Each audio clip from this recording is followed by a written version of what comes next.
Hello and welcome to a Panopto session on paraphrasing for English 101. Let's begin by looking at the agenda for today's presentation. We'll begin by looking at a basic definition of paraphrasing and gaining a foundation that way. We'll also talk about how paraphrasing occurs in everyday life as well as academic writing in order to get a better understanding of what paraphrasing actually is. We'll talk about the connection between paraphrasing and plagiarism. At the beginning of the quarter, I mentioned that we would talk about plagiarism throughout the quarter, and especially talk about ways that we can guard against accidental plagiarism. Paraphrasing is a very important tool to that end. We'll also look at examples of paraphrasing and talk about what makes a paraphrase successful or not successful in terms of meeting its purpose. Finally, we'll look at strategies that you can use as a student writer to incorporate paraphrasing into your own academic writing. At its most basic level, to paraphrase is to state someone else's idea in your own words. This is a contrast to a quote where when we quote, we state someone else's idea in their words. Paraphrasing allows you to use words and language that you would already use and that's consistent maybe with a more modern context. It's very important when we're paraphrasing to attribute that idea to its original source, to state that we got it from somewhere and who we got it from. Also, our responsibility is to restate that idea in our own words without changing the meaning behind the idea.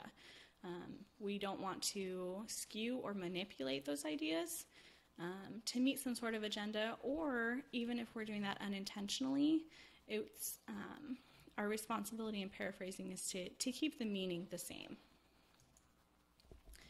Paraphrasing really occurs in everyday life, whether it is sharing office gossip or directions that we got from an instructor to a fellow student, or if we share an article on social media and are open about a particular passage that was important to us. Each of those are examples about where we're sharing someone else's idea, but we're using our own words and the language that we're comfortable with to communicate it. And each of these examples here are hypothetical, but they also show that paraphrasing means not changing the idea, but keeping it consistent, and then moving forward if we want to comment on it in some way.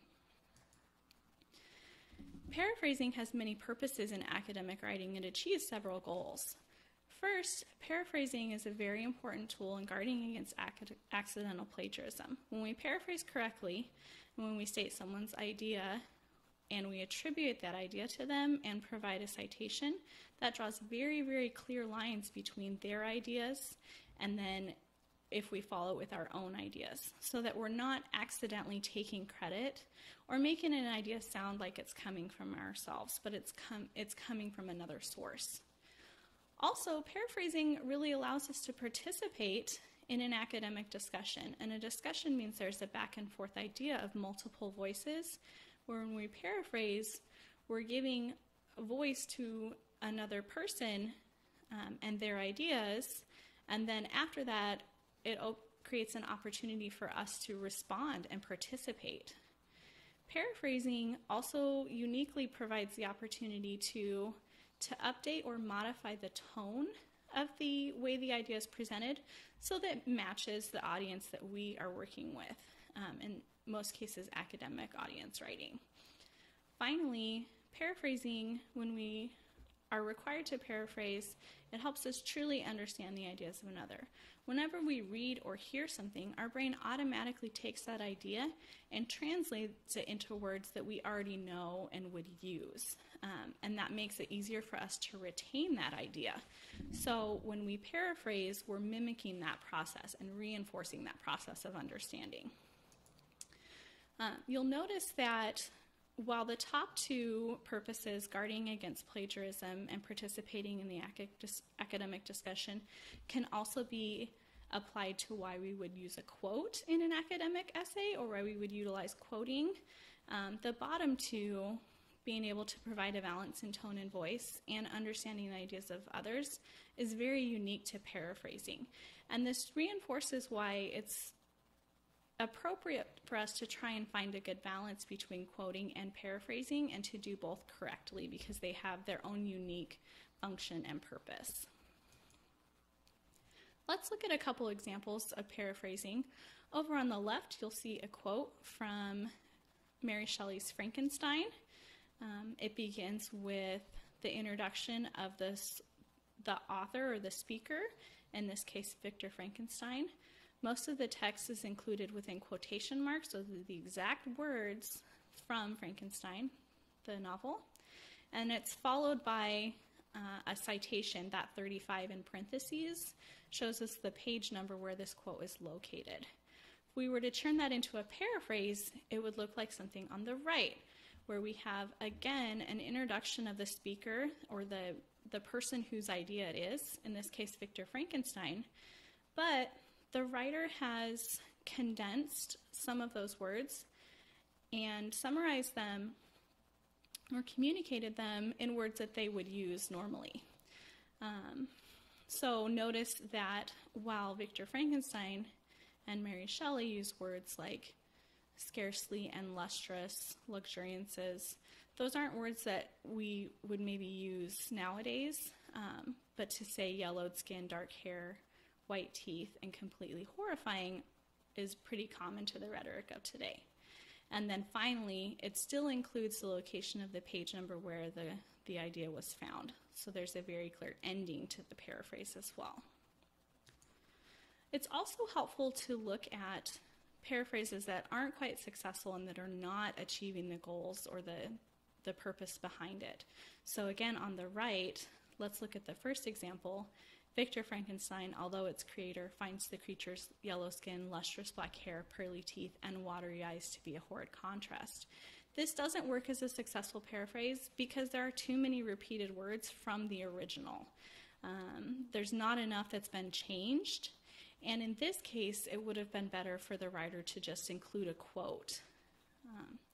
The second example there, Victor Frankenstein finds the creature's skin, hair, teeth, and eyes quite luxurious, is not a successful paraphrase because it changes the meaning of the original idea.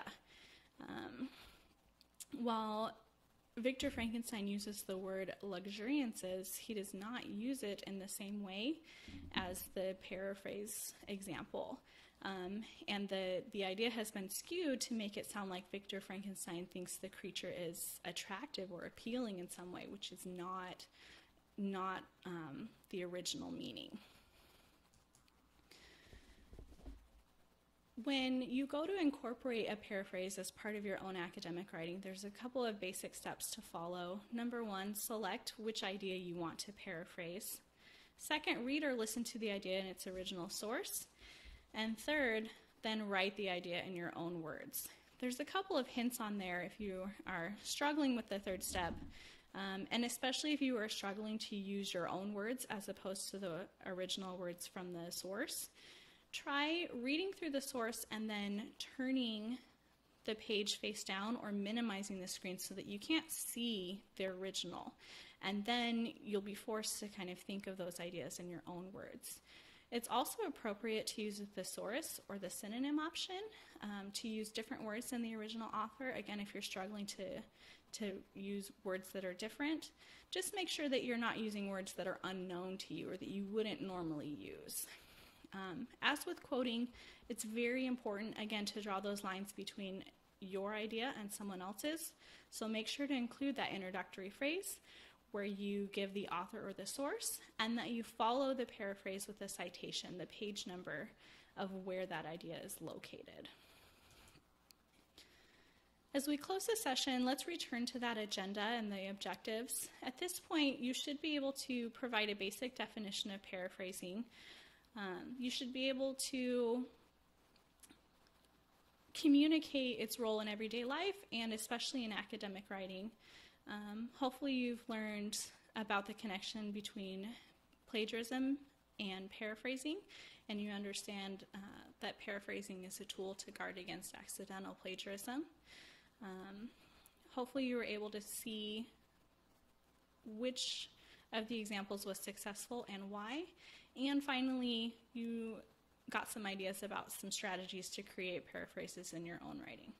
If you're feeling not quite comfortable with any of those objectives, make sure to check out some additional resources that are available to you. The Purdue Online Writing Lab is always an excellent source for writing tips, and there's some good videos on YouTube that walk you through the process as well.